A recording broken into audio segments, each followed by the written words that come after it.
Okay, doing these is gonna get a bit harder now because from now on there can be up to like 3 concurrently running B or C stories. So making them all sync up into the same video will be much more difficult. So from now on, I'm gonna try to sync up for what is the largest arc of the area that I'm in. And that'll usually be the A stories, and occasionally a B story. So now from the beginning of every video, I'm going to have to list out every issue and what's in them. Today's episode will cover issues 45 through 48. For the Sonic A stories, we have Day of the Death Egg, The Big Con, and the 2-parter Mystery of the Sandopolis Zone.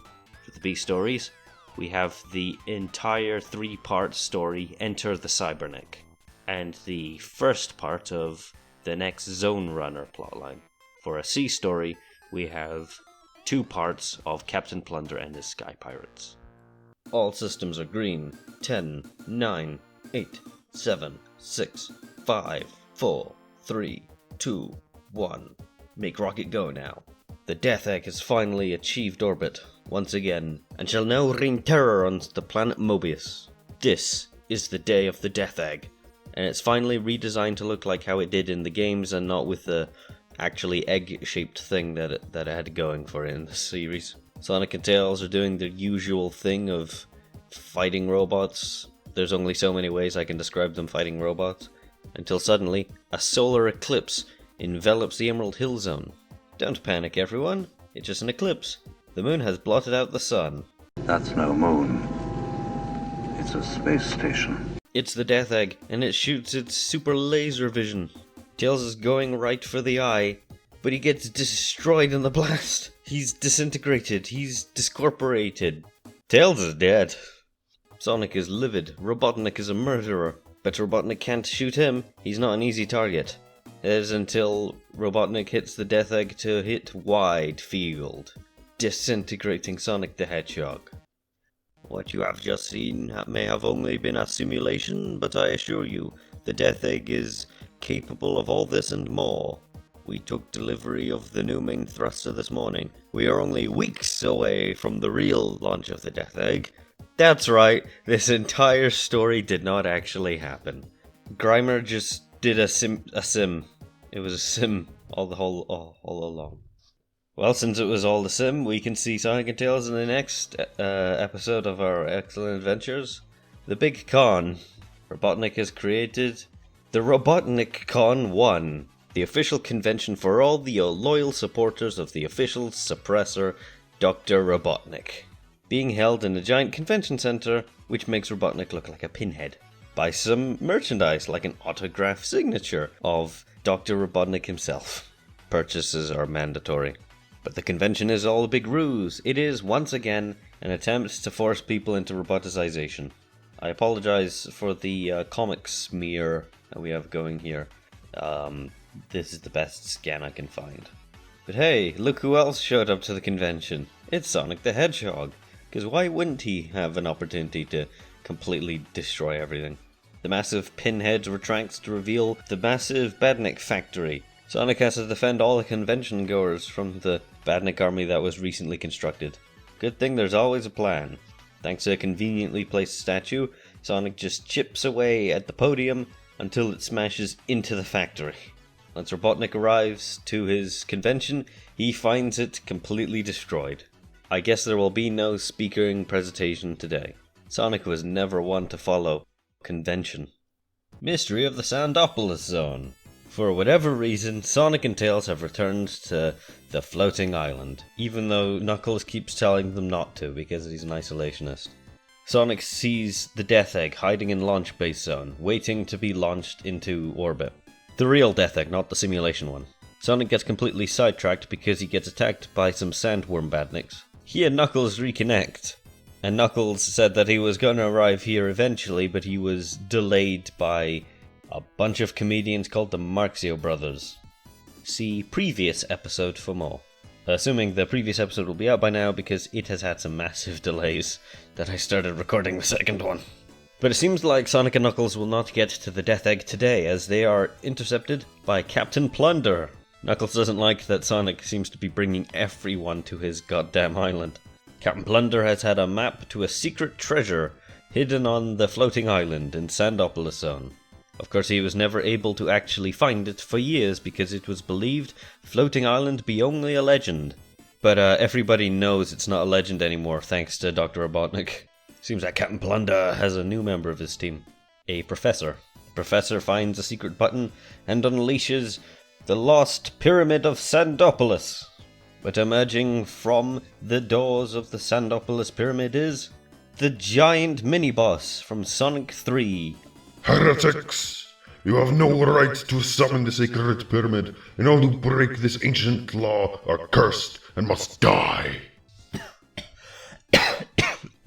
Doing that voice killed my throat.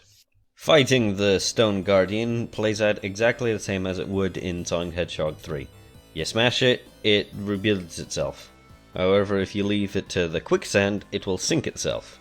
Sonic asks why the Stone Golem attacked Knuckles if the Echidnas were the guardians of the floating island. Knuckles says that he's from an ancient time, far before the Echidnas. So the floating island is far older than one would imagine.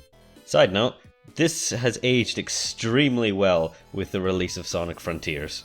And that Knuckles series, well, Knuckles one-off animation, which showed Knuckles finding an even older kind of ruins, kinda. Captain Plunder, Filch, and the Professor have reached the secret treasure of the Sandopolis Pyramid. Get to work, Filch, you slacker! I can't, Captain. I'm a ghost, remember? I can't touch anything. Knuckles arrives, condemning the thievery of the heritage artifacts of the floating island. Conveniently, all the lights go out, and now the curse of Sandopolis Zone appears. Captain Plunder finds himself surrounded by 3 ghosts. Filch can't make friends with these, they're a different kind of ghost. Plunder and the gang manage to escape, but they drop the treasure behind them. Conveniently, they're just gonna lie their asses and say that there's like 100 ghosts. That way they don't have to suffer the embarrassment of, well, running away from some spooky ghoulies. Knuckles breaks the seal keeping the sand out, which then floods the room and buries the treasure, so no one will ever find it ever again. Conveniently, Knuckles says that the secret text tells of a secret exit, because all ancient abandoned ruins must have a secret fire exit to keep with the building code. I guess it just needs like a green glowing sign right about now. And now we enter the B stories. Enter the Cyberneck, written by Lou Stringer, art by Roberto Corona and John M. Burns, lettering by Steve Potter. Now I finally get to talk about something interesting behind the scenes. Lou Stringer, the writer for this. Clever boy. He created the titular character, Short Fuse the Cyberneck. Now, when the comic initially went under, around like 2002, 2003, Lou Stringer was a clever boy, and he bought the rights to his characters. Well, he bought the rights to specifically 2 of them, but, you know, if they did reprints, these characters are important enough that he would get royalties. This is a completely different situation from what Archie had, where that one was incredibly convoluted court case, because all Lou did was entirely above board. Totally cool, and it's fine. Rebellion Developments, who do the reprints for like a lot of the old stuff they own, and they have the like library of the entire Sonic the Comic run, so all they need is like the licensing and they can do reprints. Yeah, they offer like royalties anyway, like a flat 10% on a page by page contribution basis. So if they do reprints for Sonic the Comic, Lou Stringer is definitely going to get paid, as is everyone else, but still. Emerald Hill. A little squirrel chipmunk man is fighting with a chicken because the chicken thinks that Robotnik is actually pretty cool. Then, invasion. People are being collected for conversion, and liking Dr. Robotnik just makes you a perfect volunteer. Shorty manages to get away and manages to hide on the aircraft that's taking everyone for roboticization. Before it can be completed, Shorty manages to wreck up the joint. However, the process cannot be halted. Grimer even gets a karate chop in at Short Fuse. Shorty is grabbed, and he is going to be placed in the new Super Badnik. Remember the Amy Rose story where once you go in, you can never come out? Well, it's just like that. Once Shorty goes into the Cybernik, he can never be freed. No one can resist the process. Grimer, make it so. Short Fuse and the armor are now one. He is now the Cybernik.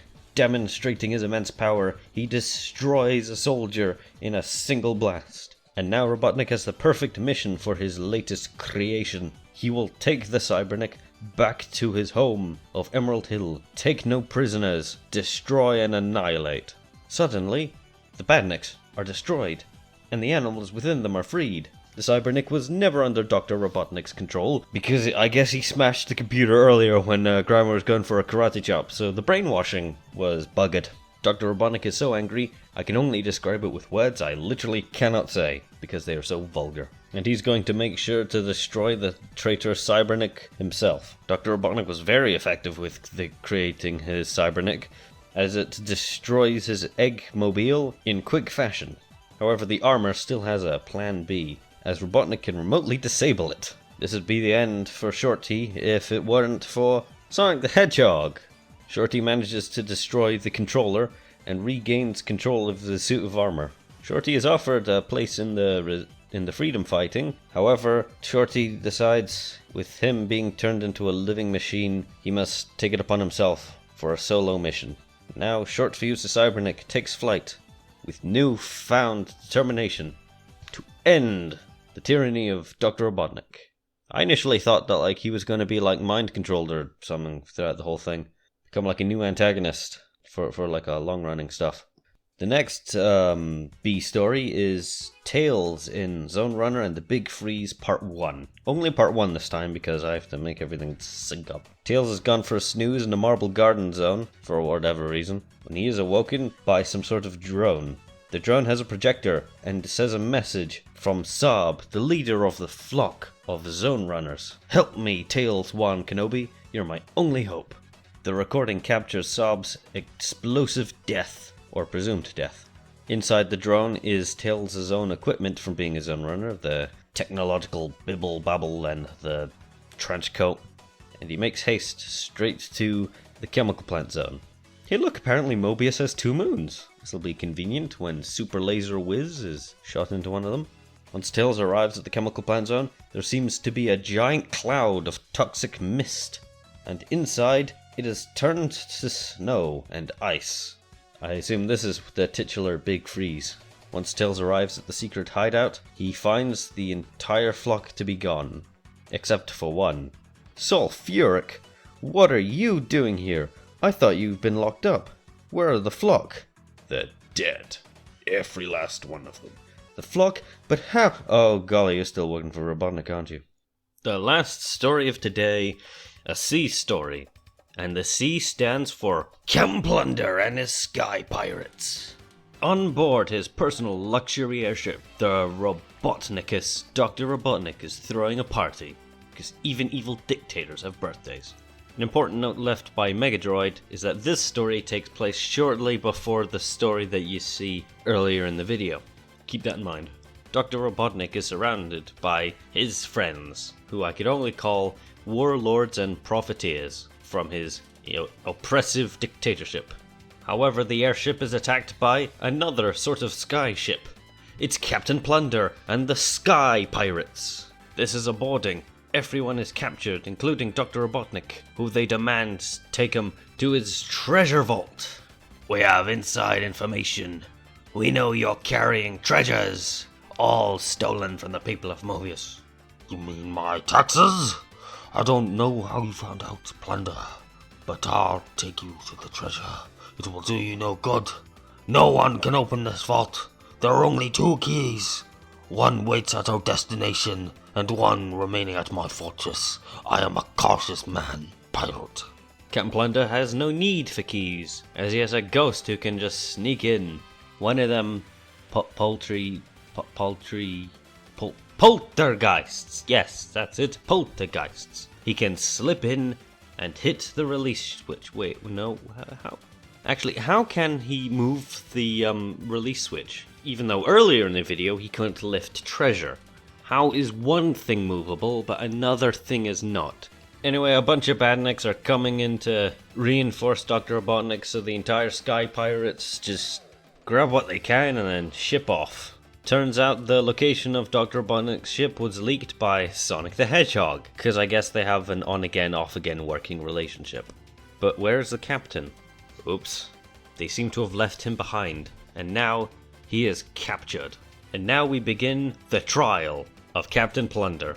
Of course, all trials in a dictatorship are decided by the dictatorship ahead of time, and the verdict is always guilty. This is just a kangaroo court. Not just that, it's for the television company. Captain Plunder, I find you guilty of the crime of piracy. I therefore sentence you to be taken from this place, where you will be hung by the neck until you are sorry. Dead. Oh yes, I meant that. Captain Plunder is taken to the Highview Corrective Center, which is based on rehabilitation and reform, and because no one that has been sentenced here has re-offended, because they hang them all. Captain Plunder is left with his only companion, a cartoon cat named Simpson. Captain Plunder could probably escape, but, well, Captain Plunder could probably get out of these chains without an escape plan. He's hopeless. Thankfully, Simpson knows a perfect way out of the cell, and Captain Plunder makes no waste of time getting out of his chains. He's escaping. Well, I'll see you next time, folks, whenever next time is. Whenever this time is. Because I've no idea when these go live. Because I'm a very busy man, and other busy men sort of are, well, busy. See you next time, people!